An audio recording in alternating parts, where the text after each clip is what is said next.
Welcome back, guys, and if you're new here, thanks for stopping by. So it is the middle of October. Me and my son Landon are back out on the river this afternoon. We just put the boat in. We're getting ready to head upriver to target some catfish. I hope you guys ride along with me. Who knows, you might even learn something today. So stay tuned. Let's go catch some fish.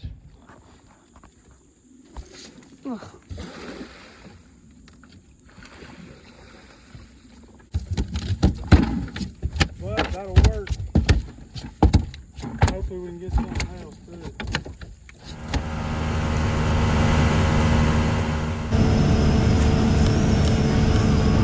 Alright guys, so we have made it to the spot we're going to fish this afternoon. It's basically a river bend with a pretty steep ledge that runs around the outside of it. So what I'm doing right now is I'm cruising up and down this ledge trying to find out what depth I see the most fish in. I always like to look at a spot a little bit before I fish it just to make sure there's something there worth fishing for. You know, I may not necessarily look for the biggest fish in the river before I fish a spot, but I do like to see some activity and some fish that I believe to be catfish down there. So what I'm gonna do is I'm gonna cruise up and down this ledge. I'm gonna find the depth that seems to be holding the most fish. Now you can see right here, this definitely, in my opinion, looks like a catfish. That's what a catfish is gonna look like on my unit. The catfish arches are normally more elongated. Sometimes the color can be a good indicator on the kind of fish. You can see there's some red, a little bit of yellow in the middle, a lot of red in that one. A lot of times a scaled fish will just be bright yellow, but there's so many variables in, you know, how that transducer cone is picking up the fish. Sometimes it can mess with the color and stuff. And a scaled fish is normally more of a triangle shape, like a boomerang shape, just a lot more of a bent arch. For bait today, we've got some skipjack, of course. You guys see me use skipjack all the time. Skipjack is probably one of my favorite baits. Not saying it's the best bait, but it seems like a pretty consistent bait. Normally you take some skipjack out, something's gonna eat it. We've got some gizzard shad and we've got a buffalo. Now we've got the perfect conditions today to do one of my favorite techniques, and that is suspend fishing. We've got about 3/4 of a mile an hour of current, and we're just gonna work down this ledge. If we see a bunch of fish or we see a piece of structure we wanna set up on, we'll just hit the spot lock button and set still for a minute. But what we're gonna be doing is we're gonna drop our bait straight down under the boat, and then we're gonna slow the boat down, hold it back against the current. And what that's gonna do, that's gonna allow the scent from our baits to get to the fish back behind the boats before the bait does. That way they're staged up, they're ready, they know something's coming. It gives them a chance to get ready, basically. And I think it'll get you a few more bites. So that's just something to keep in mind. But we're gonna get some baits in the water. I'll show you the rig that I'm using. So I got a couple different kinds of rigs set up out here today. This is just the basic rig that I use 90% of the time. It's just a 3-way swivel with a clip for my weight. And I'm using 12-ounce weights tonight. Normally I would use 8 or 10 when I'm using this technique. But since we're gonna be holding the boat back in the current, I want the bait to stay pretty much straight up and down under the boat. And if I use an 8-ounce sinker and I'm holding back pretty hard against the current, the sinker is gonna start rising up into the water column. And we wanna keep it pretty much straight up and down. That way we know it's just a couple feet off the bottom. So what we're gonna do is we're just gonna drop this bait down. And we're gonna let him go to the bottom. It's about 55 foot deep right here. Once we get it on the bottom, we're gonna pick it up, set it in the rod holder, and give it a couple cranks. And another rig that I have with me tonight is just a Carolina rig, and I've got an 8-ounce and a 4-ounce to make a 12 on there. But that'll do the same thing when you're suspending. When you're suspended in current like this, it really doesn't matter too much about the rig because the current's actually going to pull the bait back here behind the weights anyway. We're going to go with a piece of cut buffalo fillet on this one. And I like to, when I'm doing this kind of fishing, you know, you can put your rod in the rod holder any way you like, but I love to put my rod in the rod holder in the 0-degree angle. But you can put it in there, you know, you could put it in there just like that and it'd do the same thing. but I just prefer to put them in there like that. I like seeing that rod get slammed into the water. And you can actually see where we just dropped our bait down here on our fish finder. You can see that's our bait. We actually dropped it right in front of a small fish, but we're gonna get the rest of these rods out and go to drifting, guys.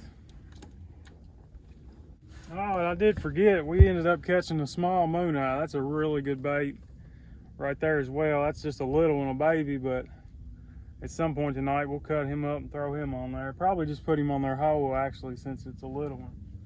I forgot that we had caught him. We're gonna drop these two down on the front of the boat. These will be the two that landing controls. Sometimes you have to raise them up and down a little bit if you get in some shallower water.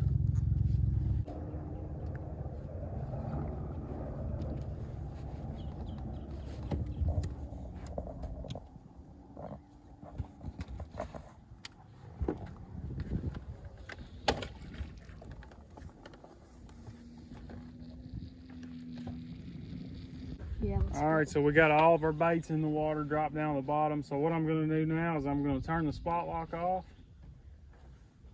And like I mentioned, guys, you don't have to have a GPS trolling motor to do this. It just makes it easier. And then I'm going to turn my trolling motor on 1.5, and I'm going to get it aimed where I want it to. And then I'm going to hit the north heading lock. Yeah, we're drifting at about 0.5, so that's about right. Current's a little bit faster than the boat's drifting, so what that's doing is, like I said a minute ago, it's allowing our scent to get to the fish before the bait does. It just gives him a little bit more of a chance to find our bait coming down through here, because you know we're fishing deep water. There's very little visibility, if any, down that deep, especially in the muddy Ohio River. So that's just one thing you can do to get you a few more bites. Hopefully we'll get on a big fish tonight, but either way, we're gonna have fun, and I hope you guys enjoy the video.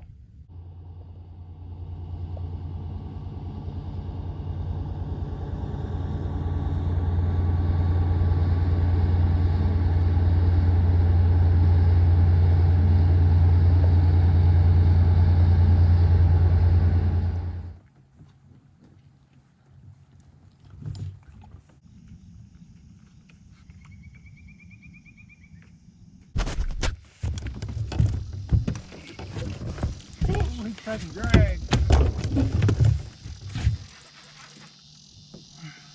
I don't think it's a very big fish.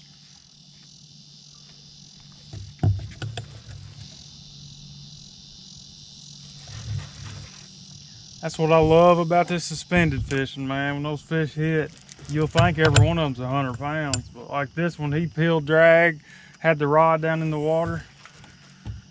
But I think it's just a eater-sized blue cat here. And I'll be honest, guys, it just took a while for us to get the first fish on tonight. Yeah, that's all it is. But I'm tickled to death to have him, because it's been a tough bite out here. I've been watching fish all afternoon come up, look at my bait, stay there with it for a minute, and then go back down. We finally got one to bite. The sun just went down over the hill over there, so I'm hoping maybe we'll get on a few fish now. He's not a bad fish, but you see how much mud, you see how much mud's on that fish. I don't know if the camera will pick it up or not, but he's been down the mud.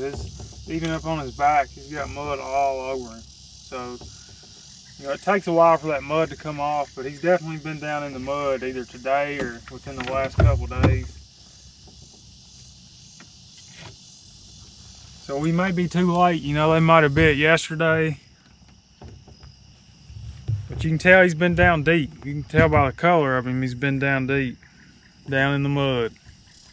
Really, really light colored. I think they're pretty when they get that color. Got the pink fins on it. All right, so I guess that's a solid 10-pound fish there. Can't complain with a nice fish like that.